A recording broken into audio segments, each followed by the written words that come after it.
Assalamualaikum warahmatullahi wabarakatuh. Hai. Perkenalkan, nama saya Ahlakul Karimah.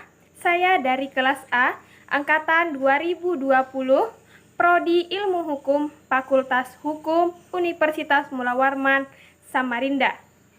Pada video kali ini, saya akan menyampaikan materi dan mereview materi dari apa nih ya? Dari hukum tata negara. Pasti dari teman-teman bertanya, apa itu hukum tata negara? Hukum tata negara mengutip dari pendapat Van der Voort mengatakan bahwa hukum tata negara merupakan serangkaian peraturan yang digunakan untuk menentukan badan atau nama pada lembaga. Dan di sini sangat jelas bahwa dan juga bisa diartikan bahwa hukum tata negara merupakan suatu hukum tidak bergerak, yang dimana hukum tata negara ini juga memiliki hubungan erat dengan hukum administrasi negara. Dan di sini hukum administrasi negara bisa diartikan sebagai negara dalam arti bergerak, yang dimana hukum administrasi negara mengurus administrasi negara. Maka dari itulah dikatakannya hukum administrasi negara sebagai hukum yang bergerak. Teman-temanku sekalian, pada video kali ini mengenai hukum tata negara berhubungan dengan hukum administrasi negara adalah di atasnya ada ilmu negara yang mengaturnya. Baiklah, langsung saja kita ke materi apa saja yang dipelajari dalam hukum tata negara. Baiklah, kita akan memasuki materi. Yang pertama adalah asas-asas hukum tata negara.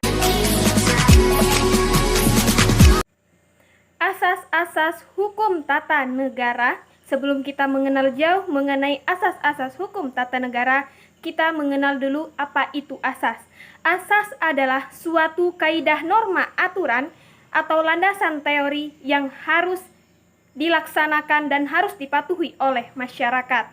Teman-temanku sekalian, jika muncul pertanyaan mana yang lebih dipakai, asas atau hukum, maka yang lebih dipakai adalah asas, karena asas adalah norma tertinggi dari suatu hukum. Baiklah, mengenai asas-asas hukum tata negara terbagi menjadi 5 asas. Yang pertama adalah asas Pancasila. Teman-temanku sekalian pasti tidak asing mengenai Pancasila dengan semboyan Bhinneka Tunggal Ika. Artinya berbeda-beda tetapi tetap satu. Teman-teman, setiap negara yang didirikan atas dasar falsafat tertentu dan falsafat itu merupakan perwujudan dari keinginan rakyatnya. Pada sidang BPUPKI, para pendiri negara merumuskan Pancasila sebagai dasar negara, yang artinya adalah Pancasila adalah suatu dasar tertinggi atau falsafah tertinggi dari suatu negara yang harus dilaksanakan. Pancasila terbagi menjadi 5 sila. Yang pertama adalah sila ketuhanan yang Maha Esa. Seperti yang kita tahu bahwa ketuhanan yang Maha Esa berarti masyarakat Indonesia memiliki kepercayaan, memiliki Tuhan, yang berarti di Indonesia memiliki 6 agama yang diakui menurut hukum Indonesia dan menurut Undang-Undang Dasar Negara Republik Indonesia tahun 1945, yaitu adalah agama Islam, yang kedua adalah agama Kristen, yang ketiga adalah agama Katolik, dan yang keempat adalah agama Buddha, dan yang kelima adalah agama Hindu, dan yang keenam adalah Konghucu. Teman-teman, pada sila kedua yaitu sila kemanusiaan yang adil dan beradab, hak-hak asasi manusia dijunjung tinggi. Artinya masyarakat termasuk kita mulai dari dalam kandungan sampai kita meninggal memiliki hak, yaitu hak hidup dan lain-lain. Ini hak asasi manusia dijunjung tinggi oleh Undang-Undang Dasar Negara Republik Indonesia yang terdapat pada pasal 28A sampai 28J. Dan yang ketiga, sila ketiga adalah Persatuan Indonesia.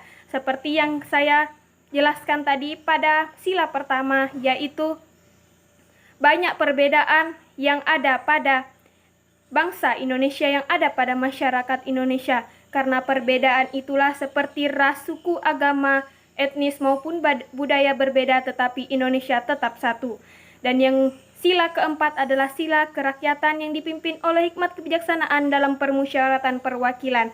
Teman-temanku sekalian, contoh yang saya ambil pada video kali ini adalah bagaimana masyarakat Indonesia sangat mengandalkan yang itu prinsip gotong royong dan musyawarah mufakat dalam memutuskan suatu permasalahan yang terjadi pada masyarakat. Dan yang sila kelima adalah keadilan sosial bagi seluruh rakyat Indonesia. Teman-teman sekalian, pada video kali ini, pada sila kelima sering sekali banyak muncul, yaitu keadilan sosial bagi seluruh rakyat Indonesia. Bisa diartikan bahwa setiap undang-undang yang dibuat oleh DPR, yang dibuat oleh DPD, maupun yang dibuat oleh DPRD harus berlandaskan pada keadilan sosial bagi seluruh rakyat Indonesia. Selanjutnya, penegasan Pancasila sebagai dasar falsafah negara terbagi menjadi 3, yaitu yang pertama Undang-Undang Dasar Negara Republik Indonesia tahun 1945. Maka disusunlah kemerdekaan Indonesia itu dalam suatu undang-undang dasar yang terbentuk dalam suatu susunan negara Republik Indonesia yang berdasarkan kepada ketuhanan yang Maha Esa, kemanusiaan yang adil beradab, persatuan Indonesia, kerakyatan yang dipimpin oleh hikmat kebijaksanaan dalam permusyawaratan perwakilan, serta keadilan sosial bagi seluruh rakyat Indonesia. Yang kedua adalah ketetapan MPR nomor angka Romawi 20/MPRS/1996 yang menyebutkan bahwa Pancasila sebagai dasar dan sumber pandangan hidup, kesadaran dan cita-cita hukum serta yang meliputi suasana kebatinan serta watak dari negara Indonesia. Teman-teman sekalian, pada yang ketiga adalah pasal 1 ketetapan MPRS nomor angka Romawi 18/MPR/1996 yang mengembalikan Pancasila sebagai dasar negara, yaitu dasar negara Republik Indonesia. Selanjutnya kita beralih ke asas kedua, yaitu asas negara hukum. Seperti yang kita ketahui bahwa negara kita, negara Indonesia merupakan suatu negara hukum, yang dimana negara hukum diartikan adalah sebagai negara yang pemerintahannya didasarkan oleh hukum. Karena itulah pemerintah dan lembaga-lembaga yang lain dalam melaksanakan tindakan harus dilaksanakan menurut hukum dan dapat dipertanggungjawabkan oleh hukum. Teman-teman sekalian, hukum sebagai dasar dan diwujudkan oleh peraturan perundang-undangan yang berpuncak pada konstitusi, berisi kesepakatan dan konsensus bersama atas hukum dasar negara. Dengan demikian, di dalam negara hukum, kekuasaan negara harus berdasar juga kepada hukum. Selanjutnya, ada tujuan negara hukum. Mengutip dari S. Tasrif bahwa tujuan negara hukum terbagi menjadi 3. Yang pertama adalah kepastian hukum, yang kedua adalah kegunaan, dan yang ketiga adalah keadilan sosial. Selanjutnya ada bentuk-bentuk negara hukum. Bentuk-bentuk negara hukum di dunia terbagi menjadi 4, yaitu yang pertama adalah sistem hukum civil law. Dan sistem hukum civil law ini adalah negara hukum Restat yang wilayahnya berada di Eropa Barat atau kontinental. Yang kedua ada common law system, yaitu yang berdasarkan pada jurisprudensi atau putusan hakim, yang dimana negara hukumnya berupa the rule of law, dan wilayah penganutnya adalah Anglo-Saxon atau daerah Amerika Serikat.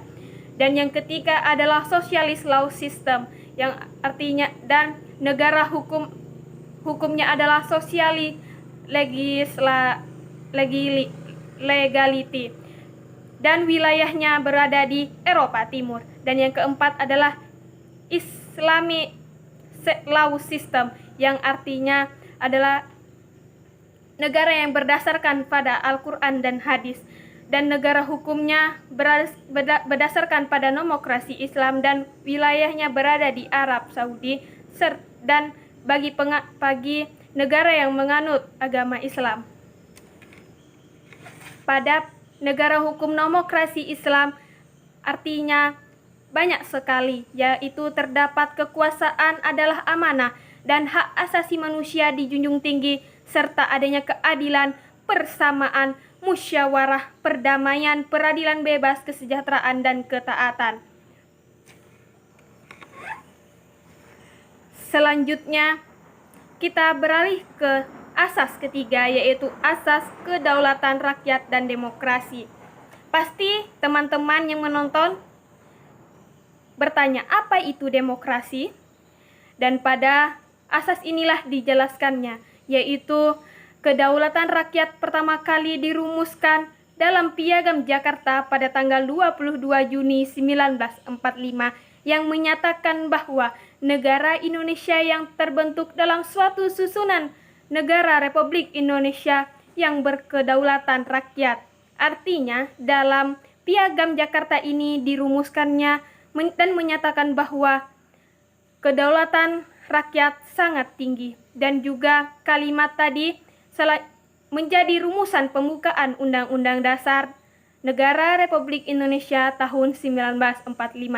Selanjutnya pada pasal 1 ayat 2 Undang-Undang Dasar Negara Republik Indonesia tahun 1945 menyatakan bahwa kedaulatan adalah di tangan rakyat dan dilaksanakan menurut Undang-Undang Negara Republik Indonesia tahun 1945.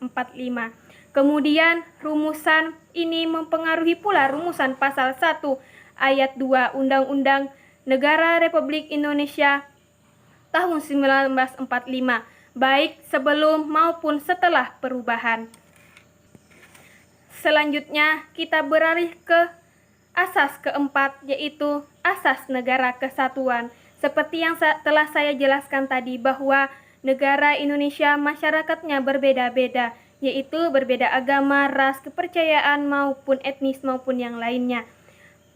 Dan pada pasal 1 ayat 1 Undang-Undang Dasar Negara Republik Indonesia tahun 1945 menyatakan negara Indonesia ialah negara kesatuan yang berbentuk republik. Di sini sangat jelas bahwa disebutkannya pada pasal ini negara Indonesia merupakan negara kesatuan, dan formasi negara kesatuan dideklarasikan saat kemerdekaan oleh para pendiri negara yang mengklaim bahwa seluruh wilayah yang berada Indonesia merupakan suatu negara. Selanjutnya kita beralih ke asas kelima, yaitu asas pemisahan kekuasaan, check and balance.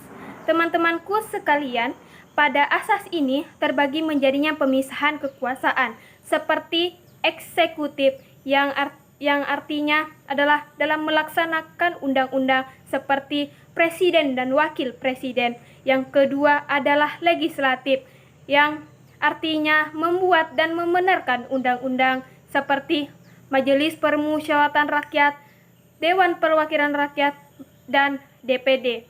Dan selanjutnya yudikatif. Yudikatif ini diartikan sebagai lembaga kehakiman guna penegakan hukum yang dimana ada Mahkamah Konstitusi dan Mahkamah Agung. Baiklah teman-teman, dari 5 asas tadilah artinya bahwa adanya asas dalam hukum tata negara.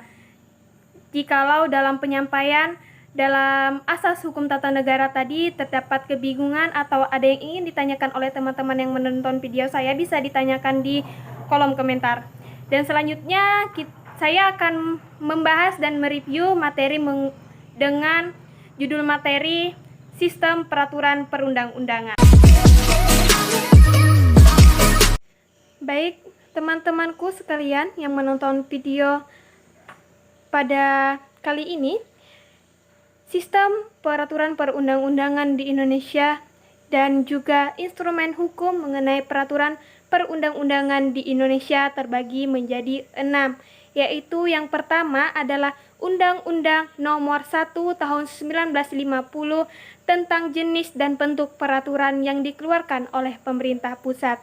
Yang kedua adalah ketetapan MPRS nomor angka Romawi 20/MPRS/1966 tentang memorandum DPR GR mengenai sumber hukum Republik Indonesia. Yang ketiga adalah ketetapan MPR nomor angka Romawi 3/MPR/2000 tentang sumber hukum dan tata urutan peraturan perundang-undangan.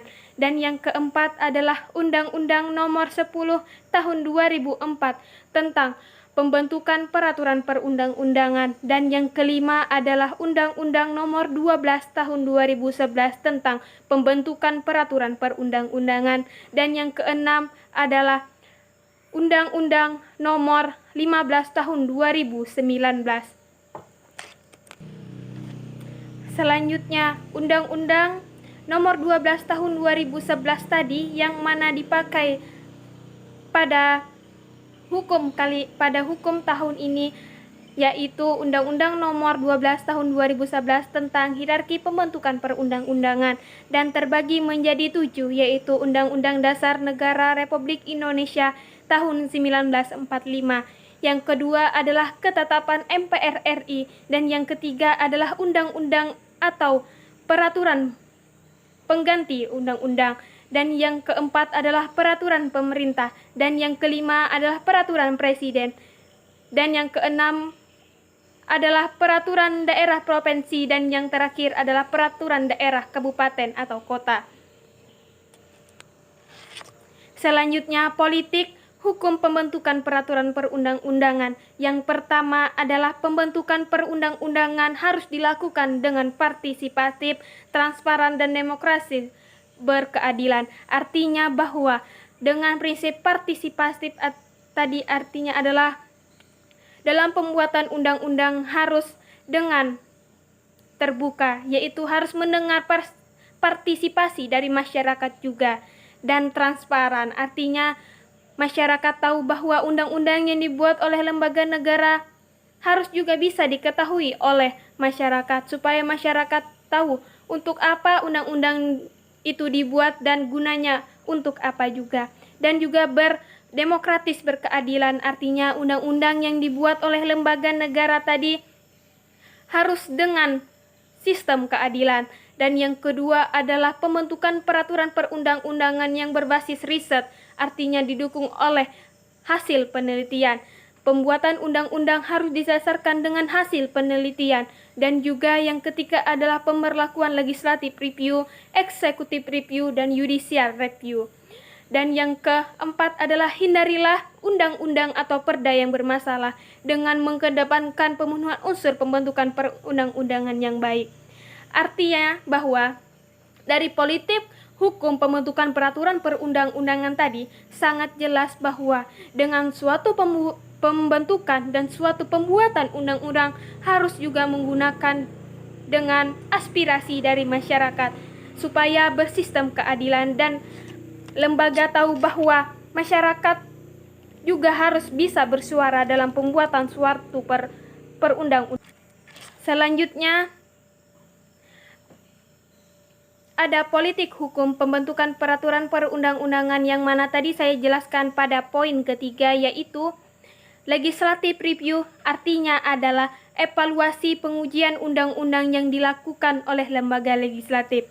Nah, teman-teman, lembaga legislatif tadi ada yang ingat? Lembaga legislatif tadi artinya lembaga yang membuat dan membenarkan suatu undang-undang. Seperti lembaga apa? Lembaga DPR RI, DPRD, dan DPD. Dan executive review adalah evaluasi terhadap undang-undang atau peraturan perundang-undang sebagai pelaksanaan pemerintah undang-undang, atau peraturan sebagai pelaksanaan fungsi dan tugas penyelenggaraan yang dilakukan oleh kekuasaan eksekutif. Dah, teman-teman, ada yang ingat tadi kekuasaan eksekutif? Kekuasaan eksekutif tadi artinya adalah kekuasaan yang melaksanakan undang-undang, seperti presiden dan wakil presiden. Selanjutnya, judicial review. Evaluasi atau pengujian terhadap produk hukum yang ditetapkan oleh cabang kekuasaan legislatif dan eksekutif oleh lembaga yudisial. Ada yang ingat lembaga yudisial tadi apa? Yang disebut tadi sebagai lembaga yudikatif. Artinya adalah lembaga yudikatif tadi merupakan lembaga peradilan yang dalam menegakkan hukum, seperti Mahkamah Konstitusi dan Mahkamah Agung. Selanjutnya, di dalam pembentukan peraturan perundang-undangan, ada dasar yang harus dipakai, yaitu apa tadi? Asas dalam pembentukan peraturan perundang-undangan. Terbagi menjadi 2 asas, yaitu pertama adalah asas pembentukan. Asas pembentukan tadi terbagi menjadi beberapa macam, yaitu kejelasan tujuan, kelembagaan atau lembaga pembuatan perundang-undangan atau pembentukan perundang-undangan yang tepat, dan dapat dilaksanakan kedayagunaan dan keberhasilan kegunaan, kejelasan rumusan dalam pembuat suatu undang-undang, dan keterbukaan dalam suatu pembuatan undang-undang. Dan yang terakhir adalah kesesuaian antara jenis, hierarki, dan materi muatan dalam peraturan perundang-undangan. Baiklah teman-teman, mengenai materi pemerintah daerah, bisa kita ketahui bahwa pemerintah daerah menurut Undang-Undang Nomor 23 Tahun 2014 terbagi beberapa kekuasaan, yaitu yang pertama adalah sentralisasi, yang kedua adalah desentralisasi, dan yang ketiga adalah dekonsentrasi. Pemerintah daerah diartikan sebagai penyelenggaraan urusan pemerintah oleh pemerintah daerah dan DPRD menurut asas otonomi daerah dan sesuai dengan wilayah dan daerah otonomnya. Dan pemerintah daerah dipimpin oleh kepala daerah, yang dimana kepala daerah ini mengurus segala apa saja yang diurus dalam wilayah otonomnya, dan juga dalam melaksanakan urusan pemerintah yang menjadi kewenangan daerah otonom. Teman-temanku sekalian, bisa kita simpulkan bahwa pemerintah daerah ini memiliki suatu pimpinan yang bernama kepala daerah. Dan pasti dari teman-teman bertanya nih, apa itu otonomi daerah seperti yang telah saya sebutkan tadi? Baiklah, saya akan menjelaskan. Otonomi daerah adalah hak dan wewenang yang wajib dilaksanakan oleh daerah otonom untuk mengatur dan mengurus sendiri urusan pemerintah untuk kepentingan masyarakat itu sendiri yang berada di wilayah otonomnya. Dan selanjutnya, daerah otonom adalah kesatuan masyarakat hukum yang mempunyai batas-batas wilayah yang berwenang mengatur dan mengurus urusan pemerintahannya dan juga mengurus kepentingan masyarakat yang berada di daerahnya atau yang berada pada daerah otonom itu sendiri. Urusan pemerintah dilakukan oleh pemerintah daerah yang dimana dikepalai oleh kepala daerah tadi dalam mengurus wilayah otonomnya, dan juga dalam memberikan pelayanan kepada masyarakat juga harus diurus oleh kepala daerah beserta staf-stafnya. Di sini bisa kita ambil kesimpulan bahwa pemerintah daerah adalah suatu urusan dan penyelenggaraan pemerintah daerah yang dimana ada yang namanya provinsi, ada yang namanya kabupaten atau kota, dan sebagainya. Baik itu sampai ke pemerintahan desa pun termasuk pemerintah daerah juga. Di sini dalam pemerintah daerah pasti juga ada yang namanya asas pemerintahan daerah dan terbagi menjadi 10 asas, teman-teman. Yang pertama adalah asas kepastian hukum. Dalam menyelenggarakan suatu pemerintah daerah harus berusaha dengan memberikan kepastian hukum pada masyarakat. Yang kedua adalah asas tertib penyelenggara negara, yang Artinya adalah kepala daerah tadi sebagai pemimpin atau sebagai pejabat dalam mengurus pemerintahan daerah otonom harus dengan menyelenggarakan pemerintahan berdasarkan asas otonomi daerah, harus tertib dalam supaya penyelenggaraan negara pun menjadi tertib. Dan yang ketiga adalah kepentingan umum, yang dimana tadi kepala daerah sebagai pimpinan harus dalam melakukan pelayanan kepada masyarakat setempat atau daerah otonom harus mengutamakan yaitu kepentingan umum atau kepentingan masyarakat yang berada di daerah otonom. Dan yang keempat artinya asas keterbukaan, yang dimana asas keterbukaan ini bisa kita artikan bahwa dalam membuat suatu keputusan atau undang-undang, pemerintah atau peraturan, pejabat atau pimpinan yang memimpin seperti kepala daerah yang memimpin daerah otonom harus dengan keterbukaan dan transparan yang mana telah saya jelaskan tadi. Dan yang kelima artinya adalah proporsionalitas. Dan yang keenam adalah profesionalitas. Dan yang ketujuh ada asas akuntabilitas. Yang kedelapan ada asas efisiensi. Yang kesembilan ada asas efektivitas. Dan yang terakhir, keadilan. Asas keadilan ini yang dipakai di seluruh Indonesia, yang mana telah saya jelaskan tadi pada sila kelima, keadilan sosial bagi seluruh rakyat Indonesia. Yang artinya, suatu perundang-undangan, suatu peraturan perundang-undangan yang dimana tadi terdapat pada Undang-Undang Nomor 12 Tahun 2011 tentang pembentukan peraturan perundang-undangan.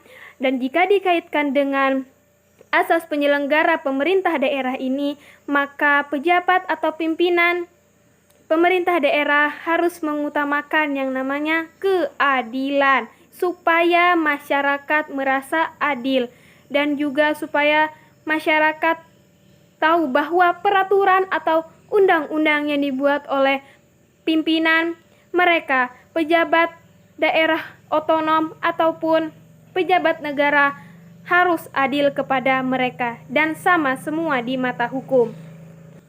Dan dalam melaksanakan pemerintah daerah, ada juga urusan pemerintah yang terbagi menjadi 3, teman-teman, yaitu pertama adalah absolut, yang berarti absolut ini adalah pemerintah pusat.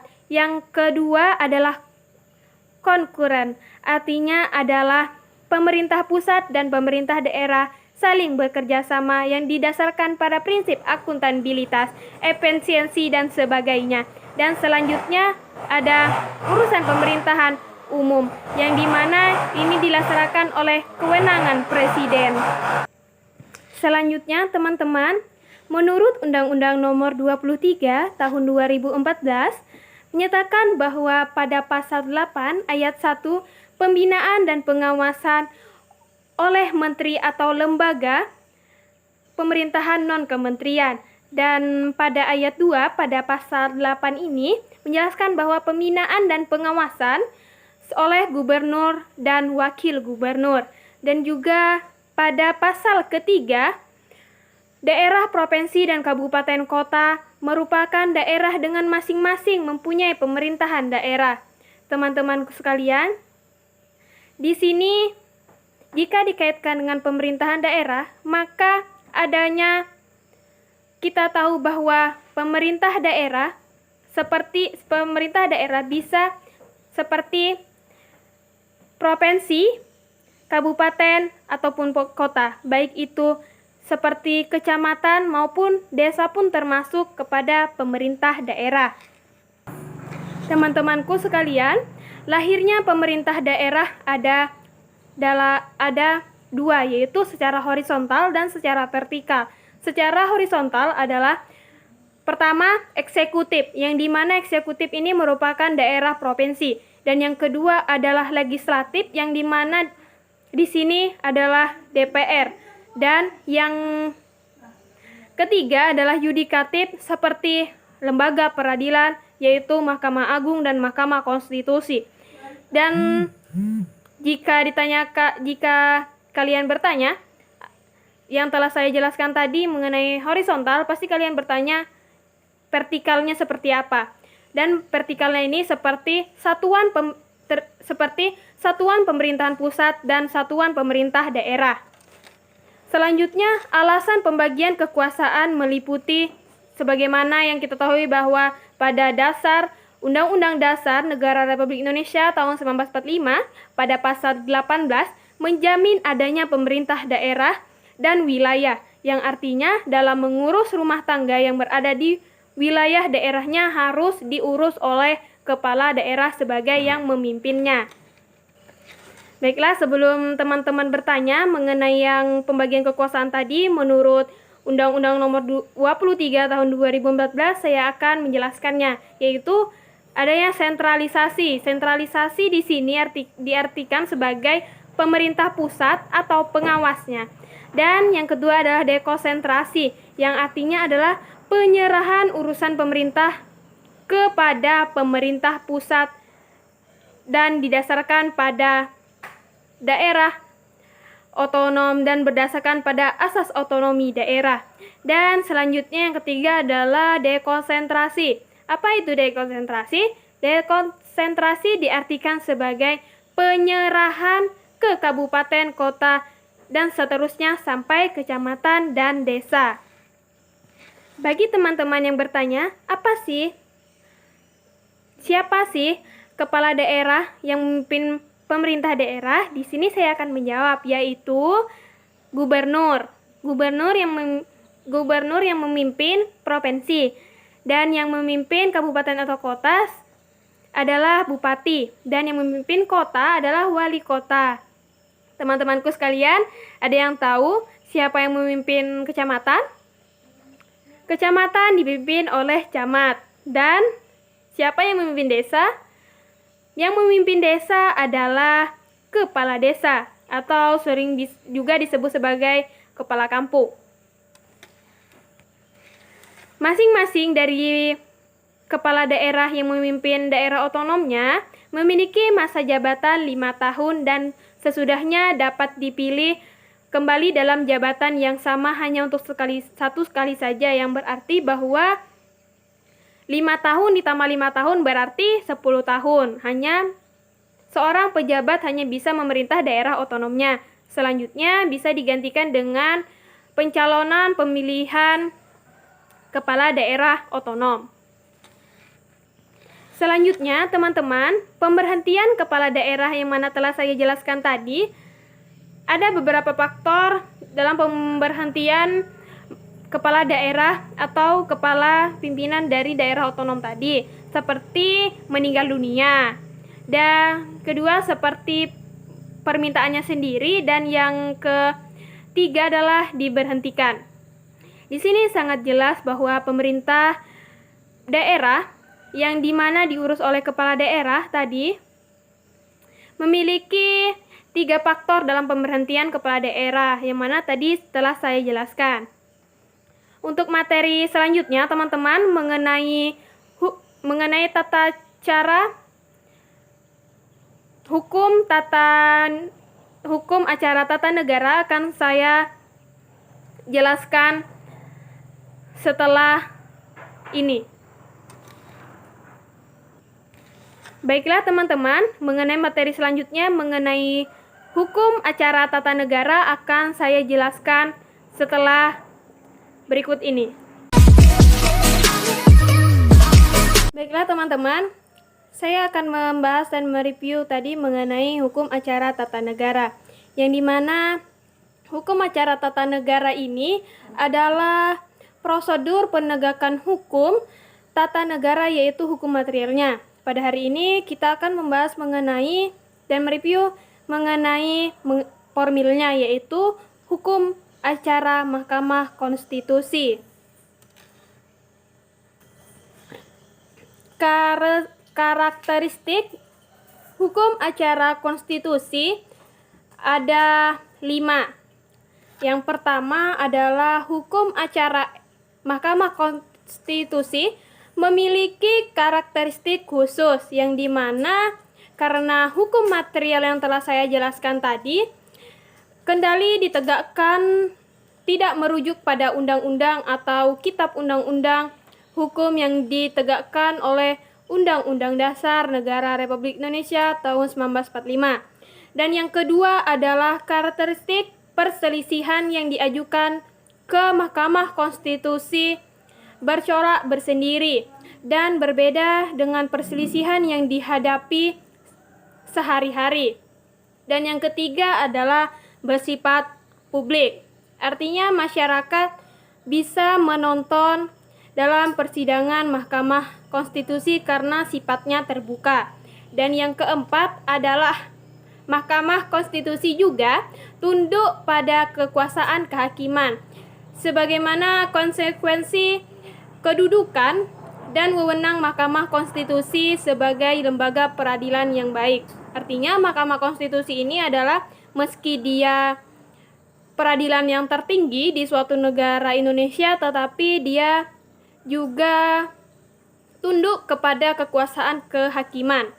Dan yang kelima adalah Mahkamah Konstitusi juga tunduk pada asas-asas peradilan yang baik yang dianut oleh Mahkamah Konstitusi secara universal dalam hukum acara pada umumnya. Selanjutnya, maksud dan fungsi Mahkamah Konstitusi atau hukum acara Mahkamah Konstitusi dalam bentuk formilnya yaitu hukum acara Mahkamah Konstitusi dimaksudkan sebagai maksud hukum atau sebagai hukum yang mengatur prosedur tentang tata cara pelaksanaan wewenang yang dimiliki oleh Mahkamah Konstitusi itu sendiri. Dan juga hukum acara Mahkamah Konstitusi adalah hukum formil yang mana telah saya jelaskan tadi, yang berfungsi untuk menegakkan hukum, yaitu hukum materialnya, yaitu bagian dari hukum konstitusi yang menjadi wewenang Mahkamah Konstitusi. Oleh karena itu, teman-teman, keberadaan hukum acara Mahkamah Konstitusi dapat disejajarkan dengan hukum acara pidana, hukum acara perdata, dan hukum acara peradilan tata usaha negara. Selanjutnya, teman-teman, karakteristik khusus pada hukum acara Mahkamah Konstitusi, yaitu hukum acara Mahkamah Konstitusi memiliki karakteristik khusus, yang dimana karena hukum material yang hendak ditegakkan tidak merujuk pada undang-undang atau kitab undang-undang tertentu, dan melainkan konstitusi sebagai hukum dasar dan sistem hukum itu sendiri. Selanjutnya, karakteristik perselisihan yang diajukan ke Mahkamah Konstitusi bercorak tersendiri oleh dan berbeda dengan perselisihan yang dihadapi, yang mana telah saya jelaskan tadi. Dan teman-teman juga yang tadi telah saya jelaskan bahwa bersifat publik tadi yang artinya adalah putusan yang diminta oleh pemohon yang diberikan oleh Mahkamah Konstitusi membawa akibat hukum tidak hanya mengenai orang yang mengajukan, tetapi juga orang lain seperti lembaga, negara, dan aparatur pemerintah lainnya. Di dalam hukum acara Mahkamah Konstitusi ada asas, yang mana pada awal tadi saya menjelaskan tentang asas hukum tata negara. Di sini saya akan menjelaskan mengenai asas-asas hukum acara Mahkamah Konstitusi. Terbagi menjadi 7 asas, yaitu yang pertama adalah asas ius curia nobis, yang dimana di sini adalah yang pertama adalah persidangan terbuka untuk umum menurut pasal 13 Undang-Undang dan Kekuasaan Kehakiman pada pasal 40 ayat 1 Undang-Undang Mahkamah Konstitusi. Yang kedua ada asas persidangan terbuka untuk umum, yang mana telah saya jelaskan pada awal tadi bahwa pada persidangan di Mahkamah Konstitusi bisa kita menonton di YouTube dan juga bisa kita sebagai masyarakat biasa juga bisa menghadiri persidangan di Mahkamah Konstitusi karena sifatnya terbuka. Yang ketiga adalah peradilan dilaksanakan secara cepat, yang dimana pada ketiga ini adalah asas independen dan imparsial, yang dimana tadi dalam persidangan di Mahkamah Konstitusi dilakukan dengan cepat dan murah. Dan yang keempat ada asas peradilan yang dilaksanakan secara sederhana dan juga bisa diartikan sebagai artinya seimbang, bahwa apabila pemohon dalam mengajukan persidangan di Mahkamah Konstitusi artinya sederhana dan seimbang dan juga tidak mahal. Dan pada asas kelima yaitu hakim aktif dalam proses persidangan. Asas ini pun hakim adalah suatu yang memutuskan dan juga aktif dalam permohon dan termohon dalam pengajuan persidangan di Mahkamah Konstitusi. Dan yang keenam adalah ius juridica novit, yaitu pada pasal 10 Undang-Undang Kekuasaan Kehakiman. Dengan demikian hakim itu harus siap menjadi dan melalui sarana intervensi, konstruksi, dan hermeneutika hukum. Dan yang terakhir adalah asas praduga keabsahan, yang dimana di sini adalah asas ini menyatakan bahwa tindakan pengguna dianggap sah sesuai aturan hukum sampai dinyatakan sebaliknya. Dan mengenai sumber hukum acara Mahkamah Konstitusi seperti badan peradilan lain, sumber acara MK meliputi yang pertama adalah Undang-Undang Dasar Negara Republik Indonesia tahun 1945. Yang mana telah saya jelaskan tadi mengenai sumber hukum acara Mahkamah Konstitusi tadi, ada yang bersifat langsung dan ada juga yang bersifat tidak langsung. Yang bersifat langsung seperti Undang-Undang Mahkamah Konstitusi. Yang selanjutnya adalah PMK dan selanjutnya adalah jurisprudensi Mahkamah Konstitusi. Dan yang bersifat tidak langsung seperti Undang-Undang Hukum Acara Tata Negara dan juga Tata Usaha Negara dan juga Hukum Acara Pidana. Dan selanjutnya pendapat para sarjana atau dengan istilah doktrin. Dan yang selanjutnya adalah hukum acara jurisprudensi oleh negara lain juga bisa dipakai sebagai sumber acara Mahkamah Konstitusi. Selanjutnya teman-teman mengenai pemohon dan termohon pada hukum acara Mahkamah Konstitusi, yaitu pengujian undang-undang terhadap Undang-Undang Negara Republik Indonesia tahun 1945. Yang dimana ada yang bisa mengajukan ada warga negara, masyarakat adat, dan baik itu dan melawan DPR maupun presiden. Dan selanjutnya sengketa kewenangan konstitusional lembaga negara yang sebagai pemohon dan termohon adalah lembaga negara melawan lembaga negara. Dan selanjutnya perselisihan hasil pemilihan umum bisa diajukan oleh pemohon dan termohon seperti peserta pemilu dan komisi pemilihan umum. Sedangkan pembubaran partai politik bisa diajukan oleh pemerintah melawan partai politik. Dan dari pemohon dan termohon dalam acara MK tadi, pemohon bisa juga diartikan sebagai lembaga negara yang menganggap kewenangan konstitusional pemohon dan harus mempunyai kepentingan langsung terhadap kekuasaan yang dipersengketakan di hukum acara Mahkamah Konstitusi. Selanjutnya teman-teman, mengenai ada juga dengan istilah legal standing. Legal standing ini bisa diartikan sebagai keadaan di mana seseorang atau suatu pihak ditentukan memenuhi syarat dan oleh karena itu mempunyai hak dan dalam mengajukan permohonan dan penyelesaian. Permohonan dan penyelesaian itu harus merupakan suatu perselisihan atau sengketa dalam suatu perkara yang akan diajukan oleh ke Mahkamah Konstitusi.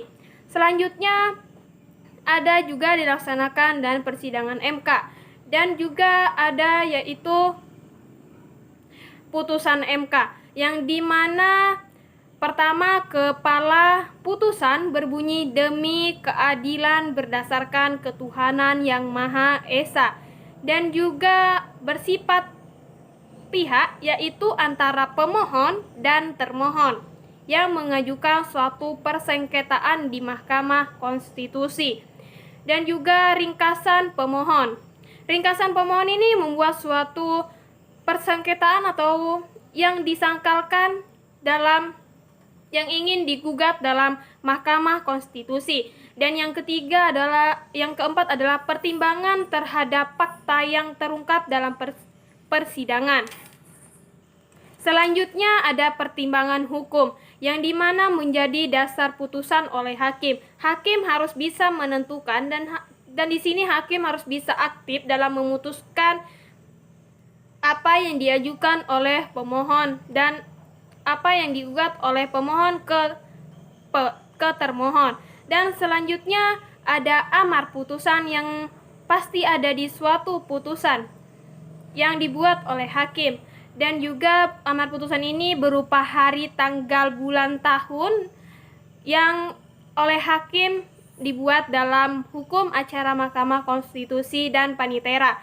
Dan selanjutnya teman-teman, putusan yang telah diucapkan dalam sidang terbuka untuk umum dan oleh karenanya telah berkekuatan hukum tetap tersebut. Artinya, apabila hakim telah memutuskan suatu putusan dalam putusan Mahkamah Konstitusi ini, maka bersifat tetap dan mengikat. Artinya pemohon dan termohon tersebut harus bisa menerima apa yang diputuskan hakim, karena tadi yang sudah saya jelaskan, hakim memutuskan suatu berdasarkan demi keadilan yang berdasarkan ketuhanan yang Maha Esa. Dan selanjutnya putusan hakim yang disampaikan kepada para pihak paling lambat 7 hari kerja sejak putusan tersebut ditetapkan oleh hakim.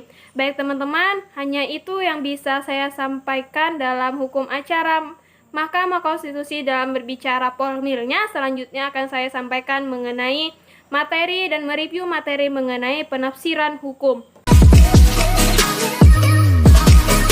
Baik teman-teman, mengenai materi terakhir yang tadi telah saya sebutkan tadi mengenai penafsiran hukum. Penafsiran hukum ini bisa diartikan teman-teman sebagai metode untuk memahami dan memaknai yang terkandung dalam teks-teks hukum atau dalam suatu undang-undang guna menyelesaikan persoalan atau mengambil keputusan atas hal-hal yang dihadapi secara konkret. Teman-teman sekalian, pasti muncul pertanyaan, kenapa penafsiran di dalam hukum atau di dalam undang-undang menjadi sangat penting? Jawabannya karena penafsiran dianggap penting karena peraturan perundang-undangan tidak seluruhnya tepat dan juga tidak seluruhnya disusun dalam bentuk yang jelas, tetapi ada juga undang-undang yang dibuat dan kita sebagai masyarakat sulit untuk memahami apa itu yang terdapat dalam undang-undang tersebut. Dan mengutip dari pendapatnya Profesor Jimli Asidiki, yang dimana profesor ini merupakan suatu profesor ternama dan banyak melahirkan teori yang sangat berguna dan mengedukasi teman-teman mahasiswa, khususnya saya sendiri. Bagi teman-teman, ada 9 teori penafsiran hukum menurut Profesor Jimli Asidiki. Yang pertama adalah penafsiran harfiah, dan yang kedua adalah penafsiran gramatikal. Yang ketiga adalah penafsiran historis. Yang keempat adalah penafsiran sosiologis. Dan selanjutnya ada penafsiran sosio-historis yang menggambarkan, artinya historis ini bisa mengingat kita kepada sejarah lah, seperti itu. Dan selanjutnya ada penafsiran filosofis, dan selanjutnya adalah penafsiran teologis, dan selanjutnya ada penafsiran holistik, dan selanjutnya ada penafsiran holistik, tematis, dan juga sistematis. Selanjutnya teman-teman, jika diartikan tadi menurut 9 teori yang telah dikemukakan oleh Profesor Jimli Asidiki, bahwa penafsiran harfiah ini bisa juga diartikan sebagai, artinya menekankan makna atau arti dalam pembuatan suatu hukum atau peraturan perundang-undangan. Jika dikaitkan dengan contoh, misalnya saya memberi contoh ya. Contohnya seperti pada pasal 1 Undang-Undang Dasar Negara Republik Indonesia, pada pasal 1 ayat 1 menyebutkan dan menyatakan bahwa negara Indonesia adalah negara yang berbentuk negara kesatuan yang berbentuk republik. Jika dikaitkan dengan penafsiran harfiah, maka pasti muncul pertanyaan di pikiran kita, dan pasti kita mempunyai penafsiran, yaitu apa sih makna dari negara kesatuan? Bagaimana negara kesatuan?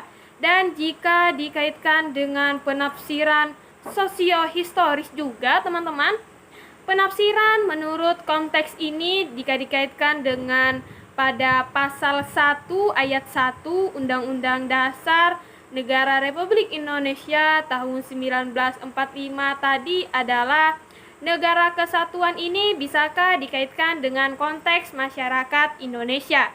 Yang seperti kita tahu bahwa masyarakat Indonesia adalah masyarakat yang multikultural, yang artinya bahwa masyarakat Indonesia ini memiliki seperti yang telah saya jelaskan, memiliki berbagai macam perbedaan seperti ras, suku, adat, budaya, bahkan agama.